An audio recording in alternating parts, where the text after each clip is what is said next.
I found a free camping site 4 hours from Melbourne and decided to check it out. And here's how it went.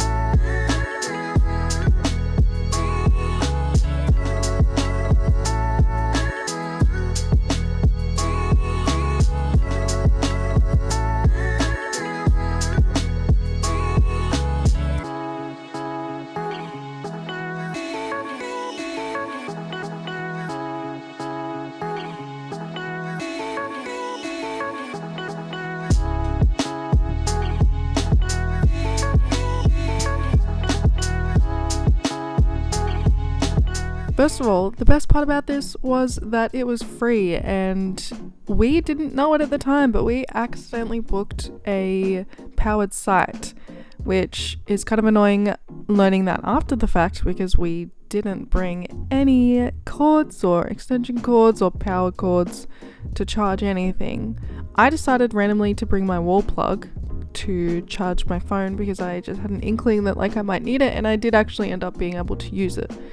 But they have free barbecues. I feel like this is quite a normal thing in Australia, and in a lot of parks and stuff they have this, even just parks that are not on campgrounds. But it's really good that we had these, and we had a gas cooker, but I only had one gas can, so we opted to use this because you don't need to bring your own gas for these. You only really need oil or butter or something, and so we made bacon and egg rolls, which was honestly incredible. Fresh rolls are unmatched, honestly. I do think it was free because it's winter, because it was insanely cold. I had layers on layers on layers. There was some kangaroos jumping around. It's actually funny how in awe Australians still get by seeing kangaroos. It's like a never-ending excitement to see them. On our first full day there, we decided to go to the Buchan Caves because we stayed at the Buchan campground, which is literally walking distance to the caves, so that was really, really convenient. And at first, descending down this cave was actually horrifying. I don't care about small spaces, but spaces where I feel like I can't escape, like a cave, terrifying. But you really only go down a few, flights of stairs before you kind of stay flat. It's not going down all the time. It's honestly incredible to see these drips and how they formed, and obviously the tour guide was really good at explaining how it all happens and how it all starts. And you're not meant to touch them, which I didn't, but my god, I had to resist the urge to touch all of them because it looks so soft. But I can tell you, I hit my head a few times, and they're not soft. They kind of look soft, like wax, but they're not. They actually hurt, and I hit my head a few times because it's quite low. You've got to dip down, and I am a short person, so I'm surprised I managed to hit my head not once but twice. But that's what you get for not being careful.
So since we thought that we were gonna have no power and we're planning to only charge our phones in the car, like when they got flat, but we thought we would have no reception and no phones with no power, which is wrong. We did have power and we did have reception, but we didn't think we were going to, so we brought some supplies to do a little get back in nature, touch grass, enjoy the scenery and enjoy the little things in life. So we decided to sit down and paint our view. We only brought watercolor pencils, which you draw like a pencil and then you add water with a paintbrush and kind of like make it more watercolor, which was fun. But I think I learnt that I prefer real paint. I like the way paint just glides on and how easy it is to use. We also didn't bring a sharpener, so we were using the concrete to sharpen our pencil, which I will say did work. You know, you've got to get innovative, but not ideal. But I decided I almost turned it into, was it impressionism? Like that's definitely not what I was looking at, but that's what I wanted to paint. There was this little wallaby that was just grazing on all the grass and he was getting closer and closer to us, which it was so much fun. They are honestly so adorable. The sun ended up setting pretty early, so we kind of only got a little bit finished. It kind of looks finished, but it's also kind of unfinished. I do wish I know it's watercolor, but I do wish I could have been a bit more precise with my paint, which I think is also why I don't really use watercolor. I usually use acrylic, but fun nonetheless. This night it ended up pouring rain, and it was also the night that we decided to try and make s'mores with an open fire. So we had dinner, which we made burgers. It was so fun. Those burgers patties were also left out in our little, it's an esky, but it also, or a cooler as the Americans call it, but it did not keep them, I think, cold enough, so they did taste a bit funny, I think. And here I decided I'm not backing down, so I made a fire in the pouring rain, and here I am trying to make s'mores with a little umbrella on my chair, trying to keep the rain from making everything soggy and gross. But I was determined, and I have never actually made s'mores with a real fire. I've only ever made it in a microwave, so I was so determined to make this happen.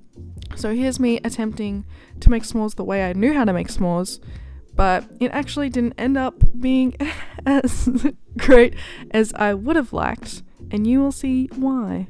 Here is our fire that's burning. It's also pitch black. There was no lights around in the pouring rain. I don't know. I think we put a umbrella on top so you can't tell it's really pouring. But yeah, the chocolate didn't melt because it was so cold. But you know what? It was still yummy. And I really didn't film that much. So thank you so much for watching, and I will see you on my next one. Bye.